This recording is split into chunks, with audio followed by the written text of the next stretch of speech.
Friends, welcome to my channel. हम लोग class 10th के विद्या क्वेश्चन बैंक से द्विघात समीकरण के क्वेश्चंस को सॉल्व कर रहे थे और हम लोग पहुंचे हैं इसके लघु उत्तरीय प्रश्न पर। आइए इसको सॉल्व करते हैं। सबसे पहले लघु उत्तरीय का जो पहला प्रश्न है इसको हम पढ़ते हैं। एक ऐसे आयताकार पार्क को हमें बनाना है जिसकी चौड़ाई इसकी लंबाई से 3 मीटर कम है। इसका क्षेत्रफल पहले से निर्मित समद्विबाहु त्रिभुजाकार पार्क जिसका आधार आयताकार पार्क की चौड़ाई के बराबर और ऊंचाई 12 मीटर है से 4 वर्ग मीटर अधिक है। इस आयताकार पार्क की लंबाई और चौड़ाई ज्ञात कीजिए। चित्र भी इसके साथ दिया हुआ है। तो सबसे पहले इस सवाल में हम क्या मान सकते हैं, एक जिसकी चौड़ाई जो है लंबाई से 3 मीटर कम है। ठीक, तो हमने क्या किया, अगर हम इसकी लंबाई को यहाँ पर चौड़ाई को अगर x मानते हैं तो जाहिर सी बात है लंबाई क्या होगी, 3 मीटर उससे ज़्यादा हो जाएगी। आइए लिखते हैं पहले इसको। तो सबसे पहले हम मान लेते हैं कि जो पार्क है हमारा उसकी चौड़ाई कितनी है। चौड़ाई हमारी है x मीटर। ठीक, चौड़ाई और लंबाई में 3 मीटर का अंतर है ना। लंबाई जो है वो चौड़ाई से 3 मीटर क्या है, जिसकी चौड़ाई जो है वो लंबाई से 3 मीटर कम है। तो चौड़ाई अगर x है, ठीक, चौड़ाई पहले से 3 मीटर कम है तो लंबाई हमारी कितनी हो जाएगी, x + 3। दोनों में 3 मीटर का अंतर हो जाएगा। ये हो गया हमारा। अब हम क्या करेंगे, पार्क का क्षेत्रफल निकाल लेंगे। पार्क का क्षेत्रफल हमारा क्या होगा, आयताकार पार्क का क्षेत्रफल, आयताकार पार्क का क्षेत्रफल बराबर क्या होता है, क्षेत्रफल लंबाई गुणे चौड़ाई। तो हमें लंबाई कितनी दी हुई है, x + 3 और चौड़ाई हमारी कितनी है, x। इनकी हम आपस में गुणा करेंगे, ये हो जाएगा हमारा x² + के 3x। यहाँ पर गुणा करने से ये क्या आ जाएगा, हमारा क्षेत्रफल। इसके बाद हमें सवाल में क्या दिया हुआ है कि मैं फिर से आपको पढ़ दे रही हूँ। दिया है कि जो इसका क्षेत्रफल है वो क्या है, वो पहले से एक समद्विबाहु त्रिभुज बनाया गया है, त्रिभुजाकार पार्क है जिसका आधार जो है वो आयताकार पार्क की चौड़ाई के बराबर है। इसका मतलब कि हमने जो है पार्क की चौड़ाई जितनी मानी थी x, तो उतना ही इसका आधार भी है। उसके बाद तथा ऊंचाई कितनी है, 12 मीटर है। ऊंचाई जो है 12 मीटर है से 4 वर्ग मीटर अधिक हो, ठीक है ना। और उसके बाद इस आयताकार पार्क की लंबाई और चौड़ाई ज्ञात करनी है। देखिए, इस टाइप के क्वेश्चन जो थ्योरी वाले होते हैं उनको लगाने के लिए आपको क्वेश्चन को कम से कम 2 से 3 बार अच्छे से पढ़ना होगा, समझना होगा। उसके बाद ही आगे क्वेश्चन को सॉल्व करना होगा, तभी आपको फ़ायदा होगा। तो यहाँ पर मैंने लिख दिया है कि समद्विबाहु त्रिभुज का आधार हमारा कितना है, x है। ठीक, जितनी हमारी चौड़ाई है उतना ही समद्विबाहु त्रिभुज का आधार भी है। और उसके बाद फॉर्मूला हमारा क्या होता है समद्विबाहु त्रिभुज के क्षेत्रफल का, 1/2 आधार गुणे ऊंचाई। 2 से हम 12 काट देंगे 6 बार, और कितना आ जाएगा ये हमारा 6x। ठीक, इतना हमने कर लिया। उसके बाद क्वेश्चन में इसने कहा है कि जो ये समद्विबाहु त्रिभुज का क्षेत्रफल है हमारा 6x, ठीक, ये जो है यहाँ पर लिखा है कि समद्विबाहु त्रिभुजाकार पार्क जिसका आधार आयताकार पार्क की चौड़ाई के बराबर है और ऊंचाई 12 मीटर है, ठीक, से 4 वर्ग मीटर अधिक है। किसका क्षेत्रफल, जो यहाँ पर आयताकार पार्क है उसका क्षेत्रफल ज़्यादा है 4 मीटर, किससे, इस त्रिभुजाकार पार्क के क्षेत्रफल से। तो यहाँ पर हम क्या कर लेंगे, जो हमें क्वेश्चन में दिया गया है वो लिख लेंगे। उस आयताकार पार्क का हमारा क्षेत्रफल कितना आया है, x² + के 3x। यहाँ पर हम लिख लेंगे प्रश्न से ये किसके बराबर है, 6x। ये जो है 4 ज़्यादा है तो हम क्या करेंगे, इसमें 4 जोड़ लेंगे ताकि ये आपस में क्या हो जाए, बराबर। उसके बाद x² + 3x, 6x को हम इधर ले आएंगे, -6x -4 बराबर 0। x², 6 में से 3 जाएगा हमारा -3x -4 बराबर 0। अब हमें इसको सॉल्व करना है। सॉल्व करने के लिए आप कोई भी नियम लगा सकते हैं, श्रीधराचार्य नियम भी लगा सकते हैं या गुणनखंड मेथड भी लगा सकते हैं। गुणनखंड अगर आपको करना है तो 4 के ऐसे गुणनखंड कीजिए कि गुणा करने पर 4 आ जाए और घटाने पर 1 आ जाए। तो 4 × 4, गुणा करने पर 4 आएगा और घटाने पर 1 आएगा। तो हम इसी मेथड से लगा लेते हैं। इसको लिख लेंगे 4 - 1x -4 बराबर 0। ये हो जाएगा x² -4x +x और -4 बराबर 0। यहाँ से हम इन दोनों में से क्या करेंगे, x को जो है कॉमन ले लेंगे तो क्या बचेगा हमारा x - 4। यहाँ कुछ भी कॉमन नहीं है तो हम क्या करेंगे, एक कॉमन लेंगे और क्या हो जाएगा हमारा x - 4 बराबर 0। अब यहाँ x - 4 कॉमन आया हुआ है x माइनस 4 लिख लेंगे और ये क्या बचा हमारा x प्लस 1 बराबर 0। बारी बारी हम दोनों को 0 के बराबर रखते हैं। 0 के बराबर रखने पर x माइनस 4 बराबर 0, तो x बराबर क्या हो गया 4, और x प्लस 1 बराबर 0, तो x बराबर हमारा क्या हो गया माइनस के 1। ठीक, अब देखिए चौड़ाई हमारी जो है, हमने x को क्या माना था चौड़ाई, चौड़ाई हमारी माइनस में नहीं हो सकती, तो इसीलिए हम क्या करेंगे इस वाले मान को कर देंगे रिजेक्ट और x बराबर हम 4 अपना मान ले लेंगे, जिससे चौड़ाई हमारी कितनी है, चौड़ाई तो हमने पहले भी x ही माना था, चौड़ाई बराबर x बराबर 4 मीटर, और लंबाई हमारी कितनी थी, लंबाई हमारी x प्लस 3 थी, जो हो जाएगी 4 प्लस 3, तो कितना हो जाएगा हमारा 7 मीटर। ठीक, तो ये क्वेश्चन हमारा सॉल्व हो गया है। अब हम पढ़ते हैं अगला क्वेश्चन। क्या दिया है, निम्नलिखित समीकरण को द्विघात समीकरण में समानित करके हल कीजिए। इस समीकरण को हमें सॉल्व करना है, आइए लगाते हैं इसको। अब यहाँ पर मैंने इस क्वेश्चन को लिख लिया है। इसको सॉल्व करने के लिए हम क्या करेंगे, सबसे पहले इसको जो है राइट साइड पे यहाँ पर भेज देंगे, तो ये क्या हो जाएगा हमारा अंडर रूट में 4x माइनस के 3 equal to 6 minus under root में 2x प्लस 3। देखिए जब भी इस तरह के सवाल आते हैं तो हमें क्या करना होता है, सवाल में से अंडर रूट को जो है वो ज़्यादा से ज़्यादा कम करना होता है, जिसका एक ही तरीका है दोनों ओर का वर्क करने का। तो मैंने इसको इधर भेज दिया है, उसके बाद हम लोग दोनों ओर का वर्क करेंगे। यहाँ पर लिख देते हैं दोनों ओर का वर्ग करने पर, दोनों ओर का वर्ग करने पर इसका वर्ग करेंगे। पहले मैं लिख देती हूँ केवल अंडर रूट में 4x माइनस के 3, इसका स्क्वायर कर लिया, 6 माइनस के अंडर रूट 2x प्लस 3, इस पूरे का ही स्क्वायर होगा जब हम दोनों ओर का वर्ग कर रहे हैं। इसका वर्ग करेंगे तो अंडर रूट हमारा हट जाएगा, क्या बचेगा 4x प्लस माइनस के 3। जब यहाँ का हम अंडर रूट हटाएंगे या वर्ग करेंगे तो ये हमारा a है और ये b है, हम a माइनस बी के होल स्क्वायर का फॉर्मूला लगाएंगे, जो होता है a की 2 प्लस b की 2 और माइनस के 2ab। तो ये हमारा क्वेश्चन हो गया। अब हम क्या करेंगे, यहाँ पर 4x माइनस के 3 हमारा यही रहेगा, 6 का स्क्वायर हमारा कितना होगा 36, और यहाँ पर स्क्वायर करने से इसका हमारा अंडर रूट हट जाएगा 2x प्लस 3, और यहाँ पर 6 दूनी 12 अंडर रूट में 2x प्लस के 3। ठीक, अब हम क्या करेंगे, सबको हमें एक तरफ ले जाना है, तो पहले मैं एक लाइन और सॉल्व कर ले रही हूँ। 36 और 3 कितना हो जाएगा हमारा 39 प्लस के 2x और माइनस के 12 अंडर रूट में 2x प्लस के 3, इसको लेफ्ट साइड में ले आइए। 4x माइनस के 3 माइनस के 39 माइनस के 2x बराबर माइनस के 12 अंडर रूट में 2x प्लस के 3। यहाँ पर 4x में से 2x गया, हमारा 2x बचेगा, 39 और 3 हमारा माइनस के 42 हो जाएगा, बराबर माइनस के 12 अंडर रूट में 2x प्लस के 3। ठीक, ये हमारा हो गया। अब हम क्या करेंगे, अपने सवाल को थोड़ा छोटा और आसान करने के लिए पूरे सवाल को 2 से भाग कर देंगे। 2 से भाग करेंगे तो यहाँ पर केवल x बचेगा, यहाँ पर 21 दूनी 42 होता है, तो हमारा क्या बचेगा 21, और बराबर ये 2 6 12 माइनस के 6 अंडर रूट 2x प्लस के 3। अभी भी अंडर रूट हमारा बचा हुआ है, तो हम क्या करेंगे फिर से दोनों ओर का वर्ग करेंगे। तो लिख देते हैं पुनः दोनों ओर का वर्ग करने पर, पुनः दोनों ओर का वर्ग करने पर। देखिए सवाल केवल देखने में बड़ा है, अगर आप उसको स्टेप बाय स्टेप सॉल्व करते हैं तो सवाल में ऐसा कुछ नहीं है जो सॉल्व ना हो पाए। x माइनस 21 का स्क्वायर इक्वल टू माइनस के 6 अंडर रूट में 2x प्लस के 3 का स्क्वायर। अगर हम यहाँ पर स्क्वायर करते हैं तो वही a माइनस बी का फॉर्मूला, a की 2 प्लस b की 2 माइनस के 2ab। यहाँ पर चूंकि 2 पद नहीं है तो हम क्या करेंगे, 6 का वर्ग करेंगे हमारा 36 आएगा, इसका वर्ग करेंगे हमारा 2x प्लस के 3 आएगा, अंडर रूट हट जाएगा। x का स्क्वायर करेंगे x स्क्वायर, 21 का वर्ग करेंगे हमारा 441 होता है, और 21 दूनी क्या हो गया हमारा माइनस के 42x। 36 की गुणा यहाँ करेंगे, 36 दूनी होता है हमारा 72x, और 36 की गुणा हम 3 में करेंगे तो 6 3 18, 3 3 9 और 1 10, 108 हमारा हो जाएगा। अब फिर से हम क्या करेंगे, सबको लेफ्ट साइड पे ले आएंगे। एक्स स्क्वायर प्लस 441 माइनस के 42x माइनस के 72x और माइनस के 108 बराबर 0। अब यहाँ पर एक्स स्क्वायर हमारा ऐसे ही रहेगा।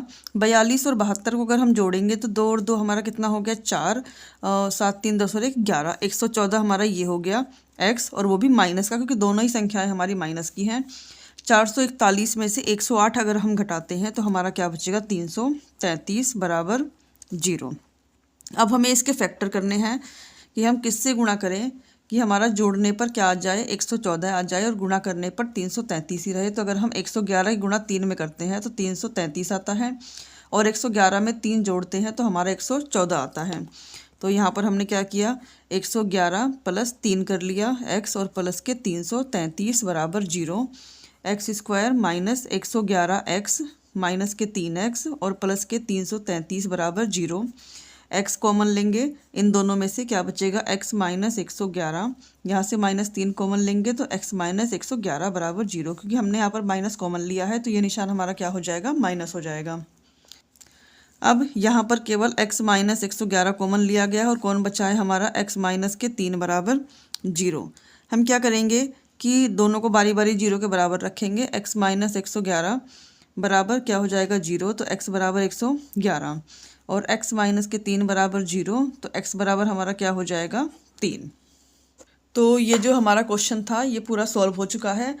अब हमें अगर ये ऑप्शनल में आता है क्वेश्चन, वैसे ऑप्शन में इतना बड़ा क्वेश्चन आएगा नहीं, तो हमें क्या करना होता है अपने x के मान जो है समीकरण में अपने रखकर यहाँ संतुष्ट भी कराने होते हैं। वैसे यहाँ पर इसकी कोई खास ज़रूरत नहीं है। तो चलिए अब पढ़ते हैं हम अपना नेक्स्ट क्वेश्चन। हमारा क्या दिया गया है, अगले क्वेश्चन में हमें दिया गया है कि ऐसे दो क्रमागत विषम धनात्मक पूर्णांक ज्ञात कीजिए जिनके वर्गों का योगफल 290 हो। आइए लगाते हैं इसको। तो यहाँ पे मैंने क्वेश्चन के बारे में लिख लिया है कि माना दो क्रमागत विषम धनात्मक पूर्णांक हमारे x और x प्लस 2 हैं। तो देखिए मैं एक बार आपको एक्सप्लेन कर दूं। क्रमागत मतलब लगातार आने वाली, और विषम संख्याएं चाहिए जो पॉजिटिव हों। ठीक, तो इसके लिए x और x प्लस 2 हमने माना है। कैसे मान लिया, कोई संख्या हमारी पहले 3 है, ये एक विषम संख्या है, इसके तुरंत बाद आने वाली विषम संख्या हमारी क्या होगी, तुरंत बाद हमारी क्या होगी 5 होगी। तो हमने क्या किया है इसमें 2 जोड़ा है तब हमारा 5 आया है। या आप कोई और भी विषम संख्या मान सकते हैं। मान लिया मैंने 7 मान लिया, तो इसके तुरंत बाद आने वाली विषम संख्या क्या है, जब हम 2 जोड़ेंगे तो 7 और 2 9 आएगा। इसीलिए जब हमने अपनी पहली विषम संख्या x मानी है तो दूसरी विषम संख्या को x प्लस 2 माना है, और ये तुरंत बाद में आने वाली विषम संख्याएं हैं। अब जो कंडीशन उसने दी है हम उसको करते हैं। उसने कहा है कि उनके वर्गों का योगफल 290 है, मतलब कि प्रश्न से इसका वर्ग पहली संख्या का और प्लस दूसरी संख्या का वर्ग, और दोनों का योग कितना है 290। तो अगर हम यहाँ पर x का वर्ग करेंगे तो x स्क्वायर हो जाएगा। यहाँ a प्लस बी का होल स्क्वायर का हमें फॉर्मूला लगाना होगा, जो हो जाएगा x स्क्वायर प्लस 2 का स्क्वायर प्लस 2 गुणे x गुणे 2 बराबर 290। ठीक, x का स्क्वायर और x का स्क्वायर कितना हो गया हमारा 2x स्क्वायर। 2 का वर्ग करेंगे हम 4 आएगा, 2 दूनी 4x, 290 को हम इधर ले आएंगे, 290 बराबर 0। अगर आप चाहें तो पहले घटा लीजिए, उसके बाद हम 2 से समीकरण को भाग करेंगे। 2x स्क्वायर प्लस 4x को मैंने यहाँ पर लिख दिया है, और अगर 290 में से हम 4 घटाते हैं तो हमारा 286 बचता है बराबर 0। सवाल को थोड़ा छोटा और आसान करने के लिए हम इसको 2 से भाग कर देंगे। क्या हो जाएगा हमारा x square plus 2x minus इसको 2 एकम 2, 2 चौके 8 और 2 तिया 6, 143 बराबर 0। अब हमें क्या करना है 143 के ऐसे गुणनखंड करने हैं कि घटाने पर हमारा क्या आ जाए 2। तो हम 143 का ऐसे एलसीएम ही निकाल लेंगे जैसे निकालते थे। क्या सबसे पहले 11 का पहाड़ा चलाएंगे, 11 एकम 11, 12 13 14, 3 बचेगा। उसके बाद 11 तिया 33, उसके बाद 13 से कटेगा, 13 एकम 13। 2 ही संख्याएं केवल हमें इसमें मिली हैं, 2 ही गुणनखंड मिले हैं 11 और 13। अगर हम 11 और 13 की गुणा करते हैं तो 143 तो आएगा ही, ये कन्फर्म है, और दोनों को आपस में घटाने पर 2 भी आएगा। तो हमारे गुणनखंड हो गए 11 और 13। आइए सॉल्व करते हैं इसको। एक्स स्क्वायर प्लस यहाँ पर हम लिखेंगे 13 माइनस के 11 एक्स माइनस के 143 बराबर 0। एक्स स्क्वायर एक्स की गुणा यहाँ पर करेंगे प्लस के 13x माइनस के 11x माइनस के 143 बराबर 0। एक्स स्क्वायर यहाँ पर एक्स स्क्वायर है तो इन दोनों में से हम कॉमन लेंगे तो हमारा x कॉमन आ जाएगा। ये बचेगा x प्लस 13, यहाँ से 11 कॉमन लेंगे। चूँकि हमने बाहर माइनस कॉमन लिया है तो जाहिर सी बात है यहाँ का निशान हमारा क्या होगा, बदल जाएगा, प्लस हो जाएगा। तो ये हो जाएगा प्लस 13। जब हम 11 से 143 को भाग करेंगे तो हमारा 13 ही आएगा। अब यहाँ पर x प्लस 13 हमने लिख लिया और हमारा क्या बचा है, x माइनस के 11 बराबर 0। अब हम बारी बारी दोनों को 0 के बराबर रखेंगे। x प्लस 13 बराबर रखा 0, तो x बराबर क्या हो गया, माइनस के 13। x माइनस 11 बराबर 0 रखा तो x बराबर हमारा क्या हो जाए, 11। देखिए उसने कहा है कि हमारी धनात्मक विषम संख्याएं हैं।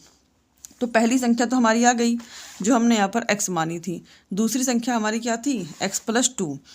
और तो हम क्या लिखेंगे, दूसरी संख्या बराबर x प्लस 2 थी। x का मान हमारा कितना आया, 11 प्लस 2 बराबर कितना हो गया, 13। और निगेटिव संख्या को हम नहीं लेंगे। इसके साथ ही ये क्वेश्चन भी हमारा सॉल्व हो गया। अब हम पढ़ते हैं अपना अगला क्वेश्चन नंबर 4। तो अगले सवाल में हमारे क्या दिया है, 1/x प्लस 4 दिया है, माइनस के 1/x माइनस 7 इक्वल टू 11/30। ठीक है, इसके हमें मूल ज्ञात करने हैं। आइए सॉल्व करते हैं इस क्वेश्चन को। ये क्वेश्चन मैंने लिख लिया है। अब हम क्या करेंगे, सबसे पहले देखिए हमें इसको समीकरण में सॉल्व करना पड़ेगा। सबसे पहले द्विघात समीकरण में सॉल्व बनाना पड़ेगा, तभी तो हम इसकी वैल्यू निकाल पाएंगे। तो हम क्या करेंगे, इन दोनों को पहले एलसीएम ले लेंगे, x प्लस के 4 और x माइनस के 7। फिर इसकी ऐसे तिरछी गुणा, इसकी यहाँ और इसकी यहाँ पर गुणा। x माइनस के 7, चूँकि बीच में माइनस है तो मैं अगली संख्या को ब्रैकेट में लिख रही हूँ, x प्लस के 4 बराबर 11/30। अब यहाँ पर x माइनस 7 कोष्टक हटाएंगे, माइनस के x और माइनस के 4। नीचे क्या हो जाएगा, x प्लस के 4 x माइनस के 7 बराबर 11/30। x से x हमारा कट गया और अगर हम 7 और 4 को जोड़ें तो ये हो जाएगा हमारा -11। इन दोनों की गुणा कर लें तो ये हो जाएगा x²। x की गुणा 7 में करेंगे माइनस के 7x, 4 के साथ करेंगे तो 4x और 4 सत्ते माइनस के 28 बराबर हमारा क्या हो गया, 11/30। उसी इक्वेशन को मैंने यहाँ आगे पेज पे उतार लिया है। ये हो गया हमारा माइनस के 11 x²। 7 में से 4 गया तो हमारा कितना बचेगा, माइनस के 3 x और माइनस के 28 बराबर माइनस के 11/30। अब हम क्या करेंगे, यहाँ पर भी हमारा 11 है, यहाँ भी 11 है, सॉरी यहाँ प्लस है। 11 से हमारा 11 कट गया तो ये बचेगा माइनस के 1/x² माइनस के 3x माइनस के 28 और यहाँ पर हो जाएगा 1/30। अब हम ऐसे तिरछी गुणा कर लेंगे जिससे क्या हो जाएगा, x² माइनस के 3x माइनस के 28 बराबर 30 की 1 में गुणा करेंगे माइनस 1 में तो माइनस के 30।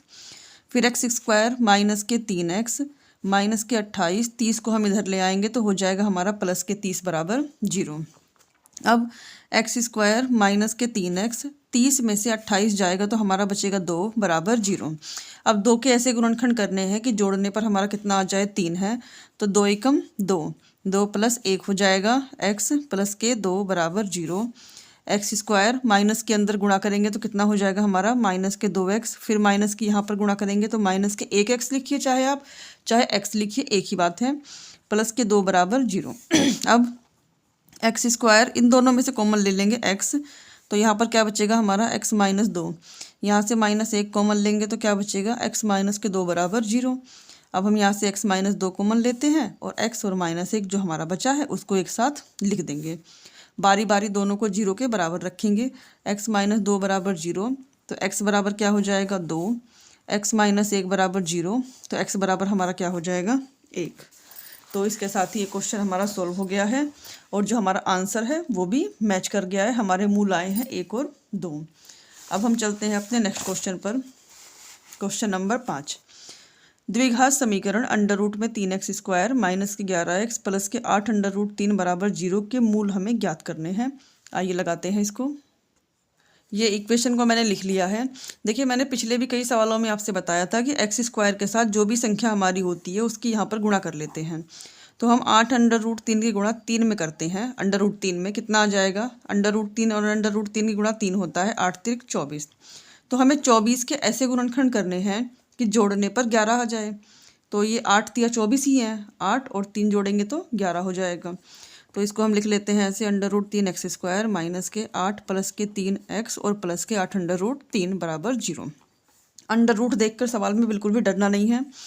अंडर रूट 3x², यहाँ x की गुणा करिए, माइनस के 8x माइनस प्लस माइनस के 3x और प्लस के 8√3 बराबर 0। इसको एक लाइन और मैं सोल्व कर दे रही हूँ ताकि आप लोगों के लिए आसानी रहे।